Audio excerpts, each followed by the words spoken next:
So England's 2023 Rugby World Cup squad has been announced yesterday. Some very interesting calls. I'm just going to go through what I think and what our chances are for this year's World Cup. Steve Borthwick has left out Henry Slade and Alex Dombrand. Now, Alex Dombrand, I can understand. Ever since he came into the England setup, I really haven't seen a hell of a lot from Alex Dombrand. Nowhere near as much of an impact as he's had for Harlequins in the Premiership. We just don't see him... After that amazing season with Leicester, winning the Premiership in the 2021-2022 season, Steve Borthwick unfortunately has not delivered the goods for England as of now. And I'll be honest, with this latest World Cup squad announcement, it really doesn't look any better. Why on earth has he not picked Henry Slade? Henry Slade, I'll be honest, I haven't really seen a whole lot of Exeter in this last Premiership season. Henry Slade has been one of England's best players over these last few years, particularly in the lead up to the 2019 World Cup. Had a great Six Nations with England in 2019. Obviously, that was 4 years ago. But ever since then, in that World Cup cycle, Henry Slade has been in his absolute prime. He's still 30 years old. And unfortunately, if he's not getting selected when he's 30, then how on earth is he going to get selected when he's 34? Henry Slade should be in that squad no matter what. You know, he's a fantastic playmaker. He can kick for miles. And I think people often underestimate his attacking ability. I was quite shocked when I saw Henry Slade had not been picked. Apparently, he was quite surprised as well when he found out. So I can't imagine how that conversation went with him and Steve Borthwick. Henry Slade was part of that 2019 successful, you have to say, World Cup campaign with Eddie Jones when they got to the final against South Africa. You look back on that, one of England's most successful years as a team in 2019. The 2019 Six Nations, England finished second.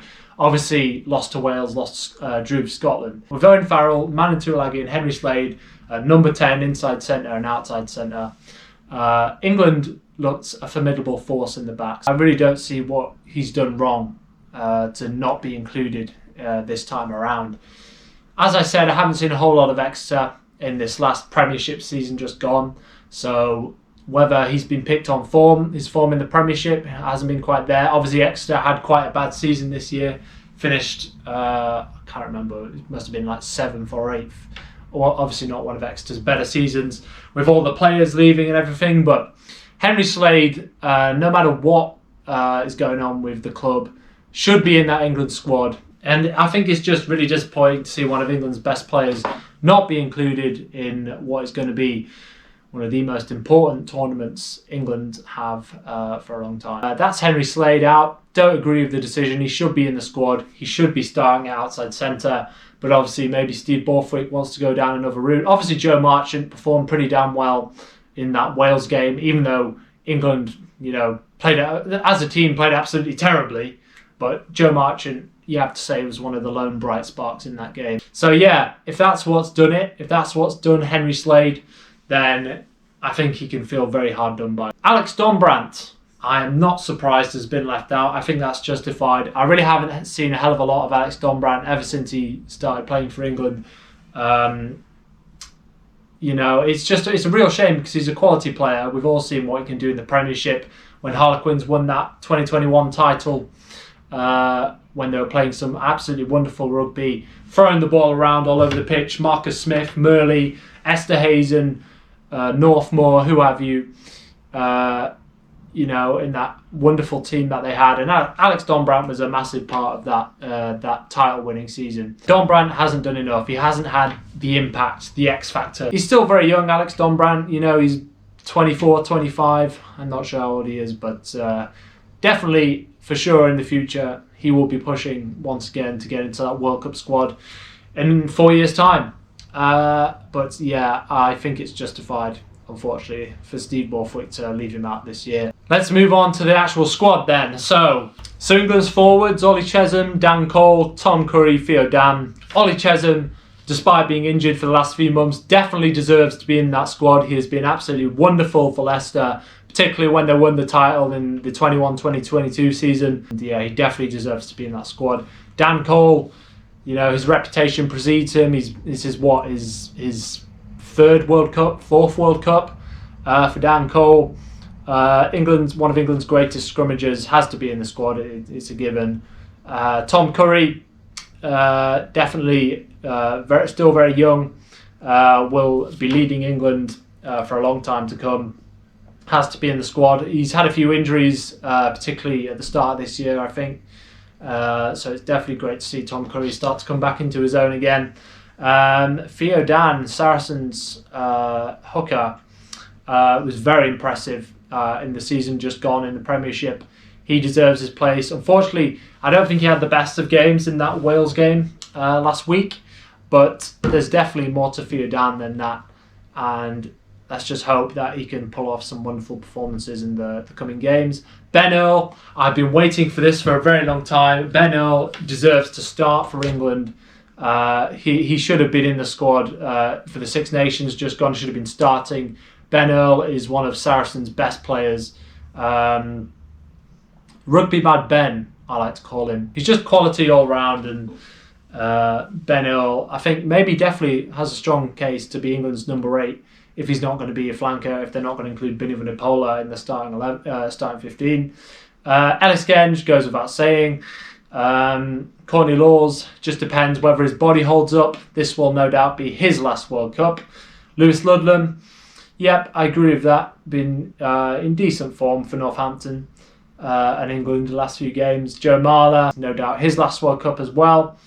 Bevan Rodd, the young Sale prop. Carl Sinclair, hopefully, I think Carl Sinclair needs to start for sure. Will Stewart, Billy Vunipola, Jack Walker, Jack Willis again has been wonderful for Wasps when they were still in the Premiership. Unfortunately, that's not the case anymore. But yeah, I agree with the majority of those the picks right now. It just depends who he wants to put in the starting 15, because England obviously haven't been playing well for a very long time, and there is a hell of a lot of competition for places. So that's why we're seeing a lot of new guys in there. People like Theo Dan, Jack Walker. Any of these guys really do have a strong case to make it into that starting 15 for England. No matter what the reputation of England's world-class players who have been there and done that over the years, won Six Nations tournaments and what have you, Henry Arundel has to start without a doubt. Just it goes without saying. I say more about Henry Arundel. Probably going to be one of the fastest players in this World Cup, if not the fastest. Has definitely displaced Johnny May, who sadly, of course, is also not in the squad. I doubt we won't be seeing any more of Johnny May at the World Cup for sure, which is a shame. Danny Care, I'm really surprised, to be honest, because he is 36 years old. He got included in that Australia tour last year, and then after that didn't get picked for the autumn games and the Six Nations games, didn't really feature very much. I'm not sure actually whether he was in the squad for those two series, but yeah, I think Danny Care, this will be his last World Cup. One thing I will say about Danny Care is his box kicking every now and then does go wrong, and we cannot be having that at all. We've had enough errors over the last few games for England, and Danny Care's faulty box kicking cannot be a part of that. Please, Danny, just kick properly, please. Elliot Daly, to be honest, Elliot Daly's gone off the boil. Farrell, of course, has to start. England's best player. Well, okay, it's very debatable, but definitely one of England's best players over the last 10 years. Owen Farrell will be starting at 10 in my squad for sure. The composure to take Saracens to the title this year. So there's so much debate going around with Owen Farrell saying, we shouldn't be in the squad, all this nonsense. Owen Farrell, no matter what is said about him, is one of England's greatest talents and deserves to be in that starting 15 for a long time to come, really. Obviously, there's George Ford, Marcus Smith. It's not his time at the moment. Unfortunately, with the defeat against France, one of the worst games of all time I've ever seen in the Six Nations, he really didn't have a good day at the office, did he? Obviously, you can't just base him on that performance, but he's one of England's greatest talents and will only get better. But I just don't think now is the time to start Marcus Smith at 10 for the World Cup. We need composure. We need somebody ready to step up to the plate who's experienced. Owen Farrell at 32 years old is still in his prime, is still taking Saracens to titles. He has to start. George Ford, again, has had an injury-ravaged season with Sale ever since moving from Leicester. But I do think George Ford is still playing his best, is coming back into his own now. Definitely is playing his best rugby. Definitely in the lead up to the Premiership final this year, Ford was really starting to get back to the Ford we all know. And yeah, I definitely think he should feature. He definitely in the next few warm-up games has to be given an opportunity to start, whether it's this week against Wales at home or Ireland or Fiji, whatever. George Ford has to be given that opportunity to start for England. Joe Marchant has performed pretty damn well. I still wouldn't have had him in my starting 15. I would have had Henry Slade in place of him, but Freddie Stewart, one of the greatest players under the high ball at the moment in the world, ever since he started playing for Leicester all those years ago, and it's just been wonderful to watch. Ever since Leicester won the title last year, players like Freddie Stewart, Ollie Chesham, George Martin, who's also in the squad as well, I think I forgot to mention him, all deserved, all come through the Leicester Academy. It's just been wonderful as a Leicester supporter over the years to watch these players grow, watch these players succeed, and of course finally get into that World Cup squad. The only thing with Freddie Stewart though is his pace. Whilst he can get a good sprint on, a smaller player like a Cheslin Colby or whatever could quite easily get around Freddie Stewart. I have to be honest. Freddie Stewart on the turn, on the sidestep, whatever, he's very big, so it's obviously very difficult with his size to match these smaller, faster players. But still, Freddie Stewart, England's best fullback, has to start. Manu Tuilagi, his last World Cup, so glad he's here for it. Another injury-ravaged season for Manu Tuilagi. Just depends how his body's going to respond. Will he be able to get through the whole tournament and get to the final, play in those crucial games, make that crucial impact that England need? He's still very capable of making those breaks, smashing through defenders as he's always done. So, he's just as good as ever as Tuilagi, and England really can't afford for him to get injured. Otherwise, there's a real problem. Jack Van Poortvliet, another Leicester Academy player, come through the ranks into the England World Cup squad. Fantastic to see, and I think should start. Anthony Watson has to start. He's obviously had his injuries over the years, but thankfully he's all good for the World Cup. And definitely England's first choice winger. Ben Youngs. Wow, Ben Youngs. Lost a little bit of pace, it has to be said, but is definitely a worthy inclusion. His experience is unrivaled. His last World Cup, he will be missed when he retires. One of England's greats, Ben Youngs, has to be one of the three scrum halves that England are going to take, along with Danny Kerr and Jack. Let's hope he goes well. So, my starting 15 for the World Cup. My front row, Ellis Genge, Jamie George and Carl Sinclair. Jamie George, I still think, despite his age, he's getting on a bit, is still England's best hooker, for sure. Saracens, we need those Saracens players. They never underestimate the Saracens players. No matter how bad England are performing, the experience of these players like Jamie George, is just invaluable for England in so many ways. And as long as Jamie George is going strong, still ready to play for England, he has to start. Ellis Genge, goes without saying, will run over people, hopefully will make those breaks. Carl Sinclair, one of England's best scrummagers, was having a great game in the 2019 final until he got injured, which was such a shame. Who knows what would have happened if he hadn't. Maro Itoje, world class, obviously hasn't performed over these last few tournaments. This year's Six Nations didn't have a great tournament, But never underestimate these Saracens players, as I said, and I believe he should start. Courtney Lawes, depends how his body holds up. Again, Ollie Chesham obviously will walk into that squad if Courtney Lawes is injured, but just purely based on experience, Courtney Lawes' last World Cup, of course, as well. There isn't any emotional decision making at play here. I just think Courtney Lawes is still one of the best players for the job for England. Ben Earl, put him at flanker. I probably would have put him at number 8, but obviously Billy Vunipola is not a flanker, so I think it's best that Ben Earl. He has to start Ben Earl. He's definitely, he's been overlooked for too long now, and the England need that new blood to challenge the likes of France, Ireland, whatever. We haven't seen new players like Ben Earl who've performed so well in the Premiership over the years, playing enough. And we really need to see more of Ben Earl in these warm-up games, playing a hell of a lot of minutes for England. Tom Curry goes without saying, England's captain has just been quality. He's always quality. Nobody works harder than Tom Curry. Billy Vunipola, I will pronounce that right at some point.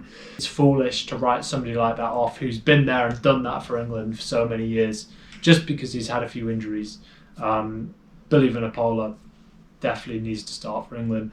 Jack van Poortvliet, I think, needs to start. England need that youth, and obviously they have the experience of Kerr and Youngs to come in later on in the game. But I just think Jack van Poortvliet provides that speed. Just has that rapid service, probably a little bit quicker than Ben Youngs and Danny Kerr have at the moment. But obviously that's debatable as well. Owen Farrell, is it going to be Owen Farrell or Tom Curry who's going to be captain? I'm not completely sure of that just yet. This may well be his last World Cup as well. He's 32 years old. So, England need to use him while they still can. And I still think Owen Farrell's playing his best rugby. Anthony Watson, definitely one of England's best wingers. We all know what he can do. He's absolutely rapid. Ollie Lawrence and Manitou Alagi are my centres. Obviously, he didn't pick Henry Slade. Otherwise, I would have gone with Tuilagi and Slade, inside and outside. It seems England want to play route one. I just want to see Lawrence and Tuilagi truck it up and run over people and run as fast as they can. I just think it will be a spectacle to watch for so many England fans, along with Henry Arundel, of course. Goodness me, it'd be wonderful to see what he could do if given the ball in space, and see him score a try from like 90 metres out. Imagine that would be brilliant. Freddie Stewart, as I said, number 15. I haven't named my substitutes just yet. I'm just going to leave it up to Steve Borthwick. So yeah, do I think we're going to have a shot? Not really. No, I don't think we're going to win. France will probably win. They're at home. They've been playing wonderfully over the last few years. They have such a talented squad. And whether England's greats over the last 10 years who've won them Six Nations titles, taken them to the final of a World Cup, can compete with that still, only time will tell. But yeah, it's going to be a tough one for England. It's going to be very tough. I still think England will get out of the pool, should get to the semi-finals, all things being well. I think we can take down Wales in that quarter-final, no problem. And we'll get to the semi-finals and then we'll get smashed by New Zealand or France, probably France. And yeah, that'll be it. Another semi-final. Most would say that will be a good World Cup, but I don't believe it is at all. There's still a lot of teams in that tournament who would probably beat us if they were in our pool. Teams like Scotland, Ireland, New Zealand, South Africa, maybe even Australia. If they can turn things around with Eddie Jones, that would be a very interesting game if England and Australia do somehow meet. That is my World Cup squad for 2023. Let's pray to God England can pull a rabbit out of the hat here, because I'll be honest, there really isn't a lot of hope going around in English rugby right now.